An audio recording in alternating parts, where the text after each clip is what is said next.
Hi all, ಎಲ್ಲರಿಗೂ ನಮಸ್ಕಾರ. Welcome back to my channel Vino's glimpse. ನಾನು ನಿಮ್ಮೆಲ್ಲರ ಪ್ರೀತಿಯವನ್ನತ ಇವತ್ತಿನ ಹೊಸ ವ್ಲಾಗ್ಗೆ ನಿಮ್ಮೆಲ್ಲರಿಗೂ ವೆಲ್ಕಮ್ ಮಾಡ್ತಾ ಇದ್ದೀನಿ. ಸೊ ಇವತ್ತು ಬಂದು ಒಂದು ಡೈಲಿ ವ್ಲಾಗ್ನೇ ಸ್ಟಾರ್ಟ್ ಮಾಡಿದ್ದೀನಿ. ಆಫ್ಟರ್ನೂನ್ ಆಗೋಗಿದೆ, ಹತ್ತತ್ರ 3:30 ಆಗೋಗ್ಬಿಟ್ಟಿದೆ ಟೈಮು. ಸೊ ಪಾಪುಗೆಲ್ಲ ಸ್ನಾನ ಮಾಡಿಸಿ ಅವನನ್ನ ಮಲಗಿಸಿದ್ದಾಯ್ತು. ನಾನು ಕೂಡ ಫ್ರೆಶ್ ಅಪ್ ಆಗಿ ಬಂದೆ. ಅಂಡ್ ಇವತ್ತು ಒಂದು ಆಯ್ತಾ ತರಲಿಲ್ವಾ ಎಸ್ ವ್ಲಾಗ್ನ ಕಂಟಿನ್ಯೂ ಮಾಡೋಣ. ಡಿಸ್ಟರ್ಬ್ ಮಾಡ್ತಾರೆ ಇವರಿಬ್ರು. ಸೊ ಎಸ್ ಟೈಮ್ ಆಲ್ರೆಡಿ 2:30-3 ಗಂಟೆ ಆಗ್ತಾ ಬರ್ತಾ ಇದೆ. ಇವಾಗ ವ್ಲಾಗ್ನ ಸ್ಟಾರ್ಟ್ ಮಾಡಿದ್ದೀನಿ. ಬೆಳಿಗ್ಗೆಯಿಂದ ಒಂದಷ್ಟು ಕೆಲಸಗಳೆಲ್ಲ ಇತ್ತು, ಅದನ್ನೆಲ್ಲ ಮುಗಿಸ್ಕೊಂಡೆ. ಇವತ್ತಿನ ಬ್ರೇಕ್ಫಾಸ್ಟ್ ಏನಿತ್ತು? ಚಿತ್ರಾನ್ನ ಮಾಡಿದ್ದೆ. ಸೊ ಆ್ಯಂಡ್ ಭೈರವ್ಗೆ ಪರೋಟ ಬೇಕು ಅಂತ ಹೇಳ್ದ. ಸೊ ಪರೋಟ ಮಾಡಿಕೊಟ್ಟೆ ಅವನಿಗೆ. ಸೊ ಎಸ್ ಎಲ್ಲ ಮುಗಿಸಿ ಈಗ ಸ್ವಲ್ಪ ರಿಲ್ಯಾಕ್ಸ್ ಆಗಿದ್ದೀನಿ. ಪಾಪು ಕೂಡ ಮಲಗಿದ್ದಾನೆ. ಇನ್ನೊಂದು ಹಾಫ್ ಆನ್ ಅವರಲ್ಲಿ ಪಾಪು ಕೂಡ ಎದ್ದೇಳ್ತಾನೆ. ಸೊ ಅವನಿಗೆ ಮತ್ತೆ ಫೀಡ್ ಮಾಡಬೇಕು, ಮತ್ತೆ ಅವನೇ ರೊಟೀನ್ ಸ್ಟಾರ್ಟ್ ಆಗುತ್ತೆ. ಆ್ಯಂಡ್ ಹಾಗೆ ನೋಡ್ತಾ ಇದ್ದೆ, ವಾರ್ಡ್ರೋಬ್ ಎಲ್ಲ ತುಂಬಾನೇ ಬೇರೆ ಬಟ್ಟೆಗಳು, ಆಗದಲ್ಲೇ ಇರೋ ಬಟ್ಟೆಗಳು, ಮತ್ತೆ ತುಂಬಾ ಚೆನ್ನಾಗಿರೋ ಬಟ್ಟೆಗಳನ್ನ 1-2 ಸತಿನೋ ಹಾಕಿದ್ದೀನಿ. ಅದೆಲ್ಲ ಹಾಗೆ ಇತ್ತು. ಏನ್ ಮಾಡೋದು ಅಂತ ತಲೆ ಕೆಟ್ಟೋಗ್ತದೆ ನನಗಂತೂ ಸೀರಿಯಸ್ ಆಗಿ. ಸೊ ನನಗೆ ಗೊತ್ತಿರೋ ಅಂತ ಒಬ್ರು ಆಂಟಿ ಇದ್ದಾರೆ. ನೋಡೋಣ ಅವ್ರು ಏನಾದರೂ ಆಲ್ಟ್ರೇಷನ್ ಮಾಡ್ಬೋದಾ, ಇಲ್ಲ ಅದಕ್ಕೆ ಬೇರೆ ಏನಾದರೂ ಲುಕ್ ಕೊಡ್ಬೋದಾ ಅಂತ. ಇವಾಗ ಸದ್ಯಕ್ಕೆ 1-2 ತೆಗೆದಿಟ್ಕೊಂಡಿದ್ದೀನಿ. ನೋಡೋಣ ಹೇಗೆ ಬರುತ್ತೆ. ಅದಾದ್ಮೇಲೆ ಚೆನ್ನಾಗಿ ಬಂತು ಅಂತ ಅಂದ್ರೆ ಇರೋವಂಥ ಬೇರೆ ಎಲ್ಲ ಬಟ್ಟೆಗಳನ್ನು ಆಲ್ಟ್ರೇಷನ್ ಮಾಡ್ಸೋಣ ಅನ್ಕೊಂಡಿದ್ದೀನಿ. ತೋರಿಸ್ತೀನಿ ಬನ್ನಿ ಯಾವ್ದು ಅಂತ. ಸೊ ಎಸ್, ಫಸ್ಟ್ ಒನ್ ಬಂದು ಇದು ಬ್ಲ್ಯಾಕ್ ಕಲರ್. ನನಗೆ ಬ್ಲ್ಯಾಕ್ ಅಂದ್ರೆ ಸಿಕ್ಕಾಬಟ್ಟೆ ಇಷ್ಟ ಆಯ್ತಾ. ಅಂಡ್ ಇದ್ರದ್ದು ಪ್ಯಾಟರ್ನ್ ಕೂಡ ನನಗೆ ತುಂಬಾನೇ ಇಷ್ಟ. ಬಟ್ ಇದು ಏನಾಗಿದೆ ಅಂದ್ರೆ ಟೈಟ್ ಆಗ್ಬಿಡಿದೆ. ಆಬ್ವಿಯಸ್ಲಿ ಗೊತ್ತಲ್ಲ. ಐ ಥಿಂಕ್ ಇದನ್ನ ತಗೊಂಡು ತುಂಬಾ ದಿವಸನೇ ಆಯ್ತು, ಬಟ್ ಜಾಸ್ತಿ ಹಾಕೇ ಇಲ್ಲ ನಾನು. ಇದು ನೋಡಿದಾಗೆಲ್ಲ ಇದನ್ನ ಹಾಕೋಬೇಕಂತ ಆಸೆ ಆಗುತ್ತೆ, ಬಟ್ ಇದಕ್ಕೆ ನಾನು ಫಿಟ್ ಆಗ್ತಾ ಇಲ್ಲ. ಸೊ ನೋಡೋಣ ಬೇರೆ ಏನಾದರೂ ಆಲ್ಟ್ರೇಷನ್ ಮಾಡಿಸಿ. ನನಗೆ ಮೈಂಡಲ್ಲಿ ಯಾವ ಥರ ಇದೆ ಅಂತ ಹೇಳಿದ್ರೆ, ಮೇಲ್ಗಡೆ ಕ್ರಾಪ್ ಟಾಪ್ ಥರ ಮಾಡಿಸ್ಬಿಟ್ಟು ಕೆಳಗಡೆ ಲೆಹೆಂಗಾ ಥರ ಹೊಲ್ಸೋಣ, ಮತ್ತೆ ಒಂದು ತಾನ್ ಬಟ್ಟೆನಲ್ಲಿ ಇದಕ್ಕೆ ಮ್ಯಾಚ್ ಆಗುವಂಥ ದುಪ್ಪಟ್ಟನ ಮ್ಯಾಚ್ ಮಾಡೋಣ ಅಂತ ಅನ್ಕೊಂಡಿದ್ದೀನಿ. ನೋಡಿಲ್ಲ, ಗೊತ್ತಿಲ್ಲ ಎಷ್ಟರ ಮಟ್ಟಿಗೆ ನನ್ನ ಇಮ್ಯಾಜಿನೇಷನ್ ತಕ್ಕನಾಗಿದ್ದು ಬರುತ್ತೆ ಅಂತ. ನೋಡೋಣ, ಹೋಗಿ ಕೇಳಬೇಕು ಆಂಟಿನ. ಟೈಮ್ ಇಲ್ಲ, ಟೈಮ್ ಮಾಡ್ಕೊಂಡು ಹೋಗಬೇಕು. ಇಲ್ಲ ಆಂಟಿಗೆ ಕಾಲ್ ಮಾಡಿ ಕರಿತೀನಿ. ಬಂದರೆ ನೋಡೋಣ ಆ ಕಾನ್ಸೆಪ್ಟಲ್ಲಿ ಮಾಡಿಕೊಡ್ತಾರಾ ಏನು ಅಂತ ಗೊತ್ತಿಲ್ಲ. ಸೊ ತೋರಿಸ್ತೀನಿ ನಾನು ನಿಮಗೆ ಯಾವ ಥರ ಇದೆ ಅಂತ. ಫ್ರಂಟ್ ಕಂಪ್ಲೀಟ್ಲಿ ಈ ರೀತಿ ಥ್ರೆಡ್ ವರ್ಕಲ್ಲಿದೆ ಆಯಿತಾ. ತುಂಬ ಚೆನ್ನಾಗಿದೆ. ಆ್ಯಂಡ್ ಮಧ್ಯ ಮಧ್ಯೆ ಸ್ಟೋನ್ ವರ್ಕ್ ಕೂಡ ಇದೆ. So stones with thread work ಸಿಕ್ಕಾಬಟ್ಟೆ ಚೆನ್ನಾಗಿದೆ. ನನಗಂತೂ ಸಿಕ್ಕಾಬಟ್ಟೆ ಇಷ್ಟ ಆಯಿತು ಡ್ರೆಸ್ಸು. ಇದು ಕಾಟನ್ ಮೆಟೀರಿಯಲ್ ಅಲ್ಲಿದೆ. ಆ್ಯಂಡ್ ಒಳಗಡೆ ಲೈನಿಂಗ್ ಕೂಡ ಇದೆ. ಗೊತ್ತಿಲ್ಲ ಲೆಹೆಂಗಾ ಥರ ಹೊಲಿಸಿದ್ರೆ ಯಾವ ಥರ ಕಾಣಿಸುತ್ತೆ ಇದು ಅಂತ. ಸ್ಟ್ರೇಟ್ ಇದ್ರ ಥರ ಬರ್ಬೋದು ಅಂದ್ಕೊಳ್ತೀನಿ. ಗೊತ್ತಿಲ್ಲ ನಿಮಗೆ ಕಾಣಿಸ್ತಾ ಇದೆಯಾ ಕೆಳಗಡೆವರೆಗೂ ಅಂತ. ಕಾಣಿಸಲ್ಲ. ಕೆಳಗಡೆ ಈ ರೀತಿ ಸ್ಕರ್ಟ್ ಇದೆ, ಅಂದರೆ ಈ ರೀತಿ ದೊಡ್ಡದು ಬಾರ್ಡರ್ ಥರ ಇದೆ. ಸೊ ಅದಕ್ಕೆ ನಾನೇನು ಅಂದ್ಕೊಂಡೆ, ಇಲ್ಲಿಂದ ಕೆಳಗಡೆವರೆಗೂ ಕ್ರಾಪ್ ಟಾಪ್ ಥರ ಸ್ಟಿಚ್ ಮಾಡಿ ಇಲ್ಲಿ ಎಕ್ಸ್ಟ್ರಾ ಸ್ವಲ್ಪ ಅಟ್ಯಾಚ್ ಮಾಡ್ಬೇಕು ಅನ್ಕೊಳ್ತೀನಿ ಕ್ಲಾತು. ಅದು ಕ್ಲಾತ್ ನಾನು ತೊಗೊಂಡು ಬರಬೇಕು. ಸೊ ಅದನ್ನು ಅಟ್ಯಾಚ್ ಮಾಡಿಸಿ ಕೆಳಗಡೆ ಇಷ್ಟು ಅಂದರೆ ಬಲ್ಲಿ ಇದಿಷ್ಟು ತೆಗೆದ್ಬಿಟ್ಟು ಇದಿಷ್ಟು ಪೋರ್ಷನು ಇಲ್ಲಿ ಕೆಳಗಡೆ ಸ್ಕರ್ಟ್ ಥರ ಹೊಂದ್ಕೊಳ್ಳಿ ಅಂತ ಕೇಳೋಣ ಅಂತ ಅನ್ಕೊಂಡಿದ್ದೀನಿ. ಆ್ಯಂಡ್ ಇದ್ರದ್ದು ಬ್ಯಾಕ್ ಡಿಸೈನ್ ಕೂಡ ನನಗೆ ತುಂಬಾ ಇಷ್ಟ. ಈ ರೀತಿ ಫುಲ್ ನೆಕ್ ಇದೆ, ಬ್ಯಾಕ್ ಕೂಡ ಈ ರೀತಿ ಕ್ಲೋಸ್ಡ್ ಆಗಿ ಬಂದಿದೆ. ತುಂಬ ಚೆನ್ನಾಗಿದೆ ಈ ಒಂದು ಪ್ಯಾಟರ್ನ್. ಹಿಂದೆಗಡೆದು ಕೂಡ ನನಗೆ ಅದಕ್ಕೆ ಸಿಕ್ಕಾಬಟ್ಟೆ ಇಷ್ಟ. ಇದನ್ನ ವೇರ್ ಮಾಡಬೇಕು ಅಂತ ಎಷ್ಟು ಸತಿ ಅನ್ಕೊಳ್ತೀನಿ, ಬಟ್ ಆಗ್ತಲ್ಲ. ಟೈಟ್ ಇದೆ ತೀರಾ. ಇಲ್ಲಿ ಸ್ವಲ್ಪ ಮುಂದೆಗಡೆ ಡೀಪ್ ಇದೆ, ಅದಕ್ಕೂ ಕೂಡ ಒಂದು ಸ್ವಲ್ಪ ಏನಾದರೂ ಪ್ಯಾಚ್ ವರ್ಕ್ ಮಾಡಿಸ್ಬೇಕು ಅಂತ ಅನ್ಕೊಂಡಿದ್ದೀನಿ. ಸೊ ಇದು ಫಸ್ಟ್ ಡ್ರೆಸ್ಸು ತೊಗೊಂಡಿರುವಂಥದ್ದು. ಗೊತ್ತಿಲ್ಲ, ಚೆನ್ನಾಗಿ ಬರಲಿ ಅಂತ ಐಮ್ ಜಸ್ಟ್ ಹೋಪಿಂಗ್ ಆಯಿತಾ. ಬಿಕಾಸ್ ನನಗೆ ಈ black colour with this gold thread work ನಂಗೆ ತುಂಬ ಇಷ್ಟ. So I don't want to waste this dress. ಹಾಗಾಗಿ ಇದನ್ನ ಒಂದು ಕೊಡೋಣ ಅಂತ ಅನ್ಕೊಂಡಿದ್ದೀನಿ. ಅದಾದಮೇಲೆ ಇದು ಒಂದು ದಿಸ್ ಇಸ್ ಒಂದು ಮೈ ಫೇವ್ರೆಟ್ ಡ್ರೆಸ್. ತುಂಬ ಚೆನ್ನಾಗಿದೆ. ಇದು ಕೂಡ ಅದೇ ರೀತಿ ಗ್ರೀನ್ ವಿತ್ ಡಬಲ್ ಶೇಡ್ ಇದೆ. ಬಟ್ ಕ್ಯಾಮ್ರಾದಲ್ಲಿ ಅಷ್ಟು ನಿಮಗೆ ಆ ಡಬಲ್ ಶೇಡ್ ಗೊತ್ತಾಗ್ತಲ್ಲ. ವಿತ್ ಕಪ್ಸ್ ಬಂದಿದೆ. ಸೊ ಈ ರೀತಿ ಇದೆ ಈ ಡ್ರೆಸ್ಸು. ಸೊ ಇದನ್ನು ಕೂಡ ಸೇಮ್ ಕಾನ್ಸೆಪ್ಟು. ಇಲ್ಲಿಂದ ಇನ್ನೊಂದು ಚೂರು ಕೆಳಗಡೆ ಒಂದು ಲೇಸ್ ಕೊಡ್ಸೋಣ ಅಂತ ಅಂದ್ಕೊಂಡಿದ್ದೀನಿ. ಲೇಸ್ ಕೊಡಿಸ್ಬಿಟ್ಟು ಕೆಳಗಡೆ ಕೂಡ ಸೇಮ್ ಅದೇ ಕಾನ್ಸೆಪ್ಟಲ್ಲಿ ಇದು 2 ಡ್ರೆಸ್ನ ರೆಡಿ ಮಾಡಿಸೋಣ ಅಂದ್ಕೊಂಡಿದ್ದೀನಿ. ಗೊತ್ತಿಲ್ಲ ಹೇಗೆ ಬರುತ್ತೆ, ನೋಡಬೇಕು. ಇದು ಇದೆರಡು ಚೆನ್ನಾಗಿ ಬಂತು ಅಂತಂದರೆ ಇನ್ನು ಮಿಕ್ಕಿದ್ದೆಲ್ಲ ಡ್ರೆಸ್ಗಳನ್ನು ಅದೇ ಥರ ಮಾಡಿಸೋಣ. ಸೊ ದಟ್ ಒಂದೊಂದು ಹಬ್ಬಕ್ಕೂ ಹಾಕೋಬೋದು, ಇಲ್ಲಾಂದರೆ ಪ್ರತಿ ಸತಿನೂ ಸ್ಯಾರಿನೇ ಹಾಕ್ಕೊಳ್ತಾ ಇರ್ತೀನಿ. ಸೊ ಅದ್ರ ಬದಲು ಈ ರೀತಿ ಡಿಫ್ರೆಂಟಾಗಿ ಮಾಡಿಸ್ಕೊಂಡ್ರೆ ರೀಯೂಸ್ ಕೂಡ ಆಗುತ್ತೆ, ಆ ಡ್ರೆಸ್ಗಳು ವೇಸ್ಟ್ ಕೂಡ ಆಗಲ್ಲ. ಅಕಸ್ಮಾತ್ ಇಲ್ಲಮ್ಮ ಆಗಲ್ಲ ಅದು ಅಂತಂದರೆ ಇನ್ನೇನು ಮಾಡೋಕ್ಕಾಗಲ್ಲ, ಯಾವುದಾದ್ರೂ ಅನಾಥಾಶ್ರಮಕ್ಕೆ ಎಲ್ಲ ಬಟ್ಟೆಗಳು ಗಂಟು ಕಟ್ಟಿ ಕೊಡಬೇಕಾಗತ್ತೆ.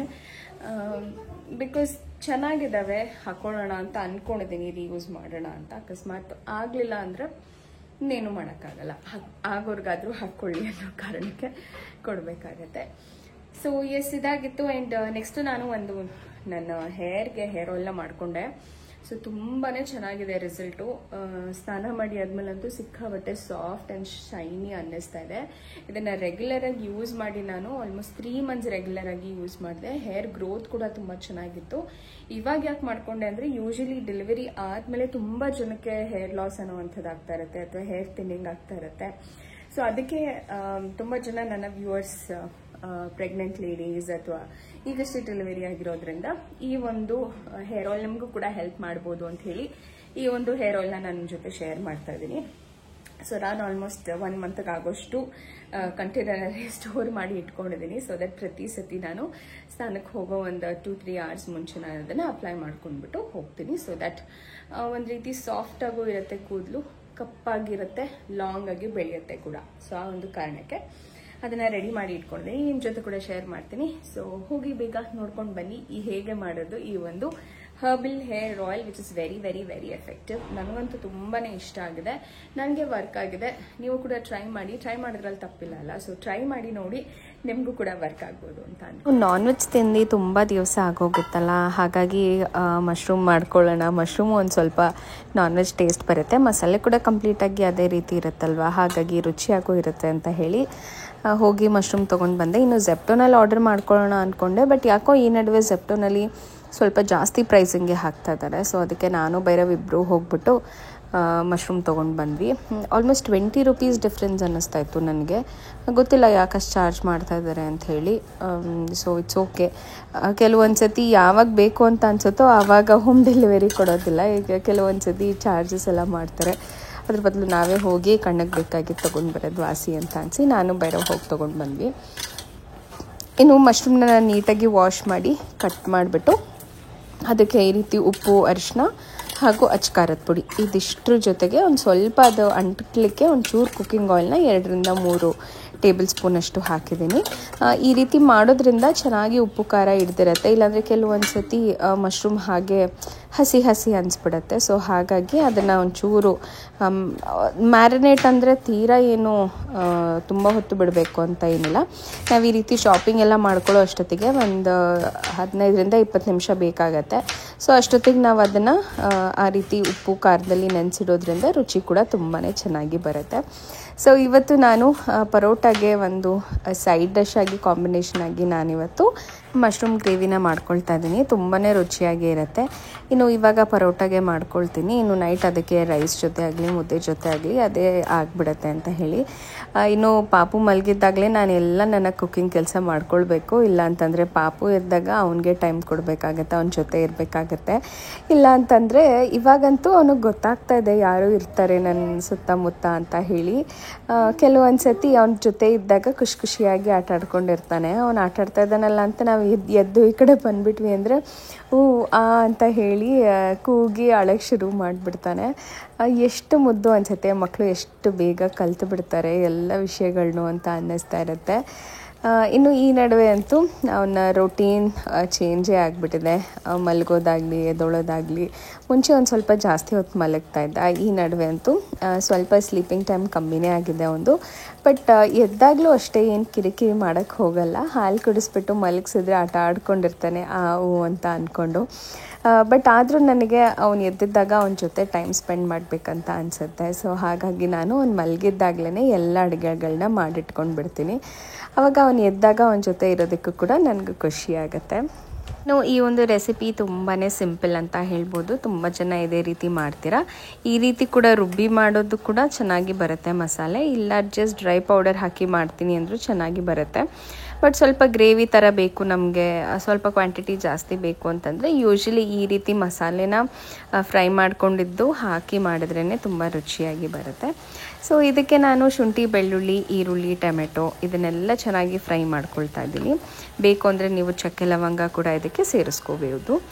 ನಾನು ಯೂಶ್ವಲಿ ಚಕ್ಕೆ ಲವಂಗನ ಆದಷ್ಟು ಕಮ್ಮಿ ಮಾಡ್ತೀನಿ, ಬಿಕಾಸ್ ಈಗ ಸಮ್ಮರ್ ಆಗಿರೋದ್ರಿಂದ ತುಂಬ ಹೀಟ್ ಅಂತ ಅನಿಸುತ್ತೆ ಮಸಾಲೆ ಪದಾರ್ಥಗಳು, ಹಾಗಾಗಿ ನಾನು ಅದನ್ನು ಬಳಸಲ್ಲ. ನೀವು ಬೇಕು ಅಂತಂದರೆ ಅದನ್ನ ಕೂಡ ಬಳಸ್ಕೋಬೋದು. ಇನ್ನು ಕನ್ಸಿಸ್ಟೆನ್ಸಿ ಸ್ವಲ್ಪ ತಿಕ್ಕಾಗಿ ಬೇಕು ಅಂತ ಹೇಳಿ ನೀವು ಕ್ಯಾಶ್ಯೂನಾದರೂ ಹಾಕ್ಕೋಬೋದು, ಇಲ್ಲ ಅಂತಂದರೆ ಈ ರೀತಿ ಕಡಲೆ ಕೂಡ ಹಾಕ್ಕೊಂಡು ನೀವು ಗ್ರೈಂಡ್ ಮಾಡ್ಕೊಳ್ಬೋದು. ಇನ್ನು ಮಸಾಲೆ ಎಲ್ಲ ಒಂದು ಸ್ವಲ್ಪ ಫ್ರೈ ಆದಮೇಲೆ ನಾನು ಇದನ್ನು ತಣ್ಣಗಾಗೋಕ್ಕೆ ಬಿಟ್ಬಿಡ್ತೀನಿ. ಇನ್ನು ಒಂಚೂರು ಜಾರ್ ತಣ್ಣಗಾಗೋ ಅಷ್ಟೊತ್ತಿಗೆ ನಾನಿಲ್ಲಿ ಮ್ಯಾರಿನೇಟ್ ಮಾಡಿ ಇಟ್ಕೊಂಡಿದ್ದಂಥ ಮಶ್ರೂಮ್ ಏನಿದೆ ಅದನ್ನು ಇಲ್ಲಿ ಫ್ರೈ ಮಾಡ್ಕೊಳ್ತೀನಿ. ಅದೇ ಬಾಣಲಿಗೆ ನಾನು ಒಂದು ಸ್ವಲ್ಪ ಎಣ್ಣೆನ ಹಾಕ್ಕೊಂಡು ಮಸಾಲೆ ಐಟಮ್ ಚಕ್ಕೆ, ಲವಂಗ ಹಾಗೂ ಏಲಕ್ಕಿನ ಇದನ್ನು ನಾನು ಎಣ್ಣೆನಲ್ಲೇ ಹಾಕಿ ಬಾಡಿಸ್ತೀನಿ. ಇದು ಫ್ಲೇವರ್ ಕೊಡುತ್ತೆ, ಹಾಗಾಗಿ ತುಂಬ ಖಾರ ಅಂತ ಏನೂ ಅನಿಸಲ್ಲ ಅಥವಾ ಖಾರ ಏನೂ ಬಿಟ್ಕೊಳ್ಳಲ್ಲ. ಜಸ್ಟ್ ಈ ಮಸಾಲೆ ಐಟಮ್ಸ್ದು ಫ್ಲೇವರ್ ಏನಿದೆ ಅದಷ್ಟೇ ಬಿಟ್ಟಿರುತ್ತೆ ಎಣ್ಣೆಯಲ್ಲಿ ಬಾಡಿದಾಗ. ಇನ್ನು ಒಂದು 2 ಹಸಿಮೆಣಸಿನ್ಕಾಯಿ, 1 ಮೀಡಿಯಮ್ ಸೈಜ್ ಈರುಳ್ಳಿನ ಚಿಕ್ಕದಾಗಿ ಚಾಪ್ ಮಾಡ್ಕೊಂಡಿಲ್ಲಿ ಫ್ರೈ ಮಾಡ್ಕೊಳ್ತಾ ಇದ್ದೀನಿ. ಇನ್ನು ಈರುಳ್ಳಿ ಬ್ರೌನ್ ಆದಮೇಲೆ ನಾನು ಇದಕ್ಕೆ ಮ್ಯಾರಿನೇಟ್ ಮಾಡಿಟ್ಟಂಥ ಮಶ್ರೂಮ್ನ ಹಾಕಿ ಚೆನ್ನಾಗಿ ಫ್ರೈ ಮಾಡ್ತೀನಿ. ಮಶ್ರೂಮ್ ಬೇಯೋಕ್ಕೆ ನಾವು ಹಾಕಿದಾಗ ನೀರು ಬಿಟ್ಕೊಂಡು ಇನ್ನೂ ಸಣ್ಣ ಆಗೋಗ್ಬಿಡುತ್ತೆ. ಸೊ ಕಂಪ್ಲೀಟಾಗಿ ಆಯಿಲಲ್ಲಿ ಅದು ಫ್ರೈ ಆದಾಗ ರುಚಿ, ಮಸಾಲೆ ಹಾಕಿದಾಗ ರುಚಿ ತುಂಬಾ ಚೆನ್ನಾಗಿ ಬರುತ್ತೆ. ಕೆಲವೊಂದು ಸತಿ ಏನಾಗ್ಬಿಡುತ್ತೆ, ಬರೀ ನಾವು ಮಸಾಲೆಗೇ ಮಶ್ರೂಮ್ ಲಾಸ್ಟಲ್ಲಿ ಹಾಕಿಬಿಟ್ರೆ ಮಶ್ರೂಮ್ ಇನ್ನೂ ಬೆಂದಿರಲ್ಲ, ಆವಾಗ ರುಚಿ ಕೂಡ ಅನಿಸಲ್ಲ, ಹಸಿ ಹಸಿ ಅನ್ನಿಸ್ತಾ ಇರುತ್ತೆ, ಮತ್ತು ಉಪ್ಪು ಖಾರ ಕೂಡ ಹಿಡ್ದಿರಲ್ಲ. ಹಾಗಾಗಿ ಈ ರೀತಿ ಮ್ಯಾರಿನೇಟ್ ಮಾಡಿಬಿಟ್ಟು ಒಂಚೂರು ನಾವು ಎಣ್ಣೆನಲ್ಲಿ ಫ್ರೈ ಮಾಡಿದ್ರೆ ತುಂಬ ರುಚಿಯಾಗಿ ಬರುತ್ತೆ ಮಸಾಲೆ. ನೋಡ್ಬೋದು ಹಾಕಿ ಒಂದು 5 ನಿಮಿಷ ಆಗಿದೆ, ಕಂಪ್ಲೀಟಾಗಿ ಎಣ್ಣೆ ಬಿಟ್ಟು ಸಾಫ್ಟ್ ಆಗಿದೆ. ಆ್ಯಂಡ್ ಸ್ವಲ್ಪ ಹಾಕಿದ್ದ ಕ್ವಾಂಟಿಟಿ ಕೂಡ ಕಮ್ಮಿ ಆಗಿದೆ. ಇದು ಆಲ್ಮೋಸ್ಟ್ ನಾನು 200 ಗ್ರಾಮ್ಸಷ್ಟು ಮಶ್ರೂಮ್ನ ತೊಗೊಂಡು ಬಂದಿದ್ದಂಥದ್ದು. ಇನ್ನು ಅದೆಲ್ಲ ಕಂಪ್ಲೀಟಾಗಿ ಎಣ್ಣೆ ಬಿಟ್ಟು ಸಾಫ್ಟ್ ಆದಮೇಲೆ ನಾನು ಹುರ್ಕೊಂಡಿದ್ದಂಥ ಮಸಾಲೆ ಏನಿತ್ತು ಅದನ್ನು ಸಣ್ಣಕ್ಕೆ ಪೇಸ್ಟ್ ಮಾಡಿಕೊಂಡು, ತರಿ ಇರಬಾರ್ದು, ಆದಷ್ಟು ನುಣ್ಣಕ್ಕೆ ರುಬ್ಕೊಂಡು ನಾನು ಇದಕ್ಕೆ ಆ್ಯಡ್ ಮಾಡಿ ಚೆನ್ನಾಗಿ ಫ್ರೈ ಮಾಡ್ಕೊಳ್ತೀನಿ. ಇನ್ನು ಈ ಒಂದು ಮಸಾಲೆ ನಾವು ಆಲ್ರೆಡಿ ಹುರಿದು ಹಾಕಿರೋದ್ರಿಂದ ಜಾಸ್ತಿ ಕುಕ್ಕಿಂಗ್ ಟೈಮ್ ಕೂಡ ಹಿಡಿಯೋದಿಲ್ಲ, ತುಂಬ ಬೇಗನೆ ಆಗೋಗುತ್ತೆ. ಇನ್ನು ನಾನೊಂದು ಸ್ವಲ್ಪ ನೀರು ಸೇರಿಸ್ಕೊಂಡಿದ್ದೀನಿ, ಬಿಕಾಸ್ ನನಗೆ ಗ್ರೇವಿ ಕನ್ಸಿಸ್ಟೆನ್ಸಿ ಸ್ವಲ್ಪ ತೆಳುವೇ ಬೇಕು, ಬಿಕಾಸ್ ಮುದ್ದೆ ಜೊತೆ ಅನ್ನ ಜೊತೆ ಕೂಡ ಇದನ್ನು ಹಾಕಬೇಕು ಅಂತ ಹೇಳಿ. ಇನ್ನು ಕಡಲೆ ಹಾಕಿರೋದ್ರಿಂದ ನಾವು ಕಂಪ್ಲೀಟಾಗಿ ಬೆಂದು ಒಂದು 10ರಿಂದ 15 ನಿಮಿಷ ಲಿಡ್ ಕ್ಲೋಸ್ ಮಾಡಿಬಿಟ್ರೆ ತಾನೇ ಗಟ್ಟಿಯಾಗಿರುತ್ತೆ. ಸೊ ಹಾಗಾಗಿ ರುಚಿ ಕೂಡ ಚೆನ್ನಾಗಿ ಬರುತ್ತೆ. ಇನ್ನು ಫೈನಲಾಗಿ ಒಂದು ಸ್ವಲ್ಪ ಮಟನ್ ಮಸಾಲ ಪೌಡರ್ ಕೂಡ ಹಾಕ್ತೀನಿ, ಫ್ಲೇವರ್ ಆ ರೀತಿ ಬರಲಿ ಅಂತ. ಇನ್ನು ಕುದಿಬೇಕಾದಾಗ ಚಿಕ್ಕದಾಗಿ ಹೆಚ್ಕೊಂಡಿದ್ದಂಥ ಕೊತ್ತಂಬರಿನ ಹಾಕಿ ಲಿಡ್ ಕ್ಲೋಸ್ ಮಾಡಿದರೆ ರುಚಿಯಾದಂಥ ಮಶ್ರೂಮ್ ಮಸಾಲ ರೆಡಿ ಆಗಿಬಿಡತ್ತೆ.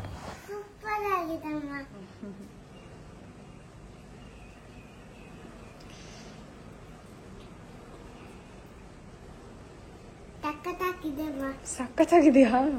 ಓಕೆ, ಪರೋಟ ಜೊತೆ ತಿನ್ಸ್ಕೊಡ್ಲಾ? ಕುದ್ದಿ ಆಫ್ ಆದಮೇಲೆ ಒಂದು 10 ನಿಮಿಷ ಬಿಟ್ಬಿಟ್ರೆ ನೋಡ್ಬೋದು ಗ್ರೇವಿ ಹೇಗೆ ಕನ್ಸಿಸ್ಟೆನ್ಸಿ ಬಂದಿದೆ. ಕಡಲೆ ಹಾಕಿರೋದ್ರಿಂದ ತಣ್ಣಗಾದ್ಮೇಲೆ ಇನ್ನೂ ಸ್ವಲ್ಪ ಗ್ರೇವಿ ಕನ್ಸಿಸ್ಟೆನ್ಸಿ ತೆಕ್ಕಾಗೆ ಬರುತ್ತೆ, ರುಚಿಯಾಗಿ ಇರುತ್ತೆ. ಚಪಾತಿ ಜೊತೆ, ರೊಟ್ಟಿ ಜೊತೆ, ಎಲ್ಲದ್ರ ಜೊತೆ ಒಂದು ಒಳ್ಳೆ ಬೆಸ್ಟ್ ಕಾಂಬಿನೇಷನ್ ಅಂತಲೇ ಹೇಳ್ಬೋದು. ತುಂಬ ಕ್ವಿಕ್ಕಾಗೂ ಆಗುತ್ತೆ, ರುಚಿಯಾಗೂ ಇರುತ್ತೆ. ಒಮ್ಮೆ ನೀವು ಕೂಡ ಟ್ರೈ ಮಾಡಿ ಹೇಳಿ. ನನ್ನ ಹೇರ್ ಕೂಡ ತುಂಬಾ ಡ್ರೈ ಅನ್ನಿಸ್ತಾ ಇತ್ತು, ಮತ್ತು ತುಂಬ ಗ್ರೇ ಹೇರ್ಸ್ ಕೂಡ ಸ್ಟಾರ್ಟ್ ಆಗಿಬಿಟ್ಟಿತ್ತು.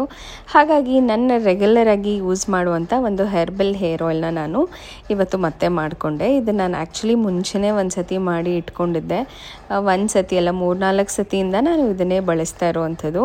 ಬಟ್ ಇವಾಗ ಟೈಮ್ ಇಲ್ದಲೇ ನಾನು ಅದನ್ನು ಮಾಡೋಕ್ಕೆ ಟೈಮ್ ಆಗ್ದಲೇ ನಾನು ಬಿಟ್ಬಿಟ್ಟಿದ್ದೆ. ಬಟ್ ಇವತ್ತು ಸ್ವಲ್ಪ ಟೈಮ್ ಮಾಡಿಕೊಂಡು ಅದನ್ನೆಲ್ಲ ಮಾಡ್ಕೊಳ್ಳೋಣ ಅಂತ ಹೇಳಿ ರೆಡಿ ಮಾಡಿಕೊಂಡು ಇಲ್ಲಿ ಐಟಮ್ಸ್ನೆಲ್ಲ ಇಟ್ಕೊಂಡಿದ್ದೀನಿ. ಸೊ ಈ ಒಂದು ಹರ್ಬಲ್ ಹೇರ್ ಆಯಿಲ್ನ ಮನೆಯಲ್ಲೇ ಮಾಡ್ಕೊಳ್ಬೋದು, ಬಹಳನೇ ಸುಲಭ ಹಾಗೂ ಅಷ್ಟೇ ಎಫೆಕ್ಟಿವ್ ಅಂತ ಕೂಡ ಹೇಳ್ಬೋದು. ಇನ್ನು ನಾನಿಲ್ಲಿ ತೋರಿಸ್ತಾ ಇರುವಂಥದ್ದು ಸ್ಟ್ಯಾಮಿಯೋ ಅವ್ರದ್ದು ಬ್ರಾಹ್ಮಿ ಪೌಡರ್ ಹಾಗೂ ಕರಿ ಲೀಫ್ ಪೌಡರ್ ಇದೆ. ಇದು ಆಪ್ಷನಲ್ಲು, ನೀವು ಬೇಕು ಅಂತಂದರೆ ಇದನ್ನು ಬಳಸ್ಬೋದು, ಇಲ್ಲಾಂದರೆ ಸ್ಕಿಪ್ ಕೂಡ ಮಾಡ್ಬೋದು. ನನಗದು ಒಂದು ಪ್ರಮೋಷ್ನಲಲ್ಲಿ ಸಿಕ್ಕಿದಂಥದ್ದು, ಕ್ವಾಲಿಟಿ ಮತ್ತು ರಿಸಲ್ಟ್ಸ್ ಚೆನ್ನಾಗಿ ಕೊಡುತ್ತೆ ಅಂತ ಹೇಳಿ ನಾನು ಅದನ್ನು ಬಳಸ್ತಾ ಇದ್ದೀನಿ. ಅದು ಆಪ್ಷನಲ್ ಆಗಿ ನಿಮಗೆ ಬೇಕು ಅಂದರೆ ಅದನ್ನು ತೊಗೊಳ್ಬಹುದು. ಇನ್ನು ನಾನಿಲ್ಲಿ ಬಳಸ್ತಾ ಇರುವಂಥ ಇರುವಂಥದ್ದು 3 ಥರದ ಎಣ್ಣೆ, ಒಂದು ಹರಳೆಣ್ಣೆ, ಕೊಬ್ಬರಿ ಎಣ್ಣೆ ಹಾಗೂ ಆಲ್ಮಂಡ್ ಆಯಿಲ್ನ ಬಳಸ್ತಾ ಇದ್ದೀನಿ. ಇನ್ನು ಈ ರೀತಿ ಒಂದು ಸ್ವಲ್ಪ ದೊಡ್ಡ ಪಾತ್ರೆ ತೊಗೊಂಡಿದ್ದೀನಿ ನಾನು, ಸೊ ದ್ಯಾಟ್ ಹಾಕಿದಂಥ ಎಣ್ಣೆ ಚೆಲ್ಲಬಾರ್ದು ಅನ್ನೋ ಕಾರಣಕ್ಕೆ. ಬಿಕಾಸ್ ಎಲ್ಲ ಐಟಮ್ಸ್ ಹಾಕಿದಾಗ ಕೆಲವೊಂದು ಸತಿ ಉಕ್ಕಿ ಬರೋ ಚಾನ್ಸಸ್ ಇರುತ್ತೆ. ಹಾಗಾಗಿ ಮೊದಲಿಗೆ ನಾನು ಹರಳೆಣ್ಣೆನ ತೊಗೊಳ್ತಾ ಇದ್ದೀನಿ. ಇದು ಆಲ್ಮೋಸ್ಟ್ 1 ಕಪ್ಪಷ್ಟು ಹರಳೆಣ್ಣೆಗೆ 2 ಕಪ್ಪಷ್ಟು ಕೊಬ್ಬರಿ ಎಣ್ಣೆನ ಬಳಸ್ಕೊತಾ ಇದ್ದೀನಿ. ಹರಳೆಣ್ಣೆ ಸ್ವಲ್ಪ ಜಾಸ್ತಿ ಆಗಿಬಿಟ್ರೆ ಹಚ್ಕೊಳ್ಳೋದಕ್ಕೆ ಕಷ್ಟ ಆಗುತ್ತೆ, ಮತ್ತು ಎಣ್ಣೆ ಕೂಡ ತುಂಬ ತಿಕ್ಕಾಗಿ ಬಂದುಬಿಡುತ್ತೆ. ಹಾಗಾಗಿ 1:2 ರೇಷಿಯೋದಲ್ಲಿ ತೊಗೊಳ್ತಾ ಇದ್ದೀನಿ. ಅದಾದಮೇಲೆ ಚಿಕ್ಕದಾಗಿ ಹೆಚ್ಚಿಟ್ಕೊಂಡಿದ್ದಂಥ ದಾಸವಾಳದ ಎಲೆ, ಅದ್ರ ಜೊತೆಗೆ ನಾನಿಲ್ಲಿ ಕರಿಬೇವಿನ ಎಲೆ ಕೂಡ ಹಾಕ್ತಾಯಿದ್ದೀನಿ.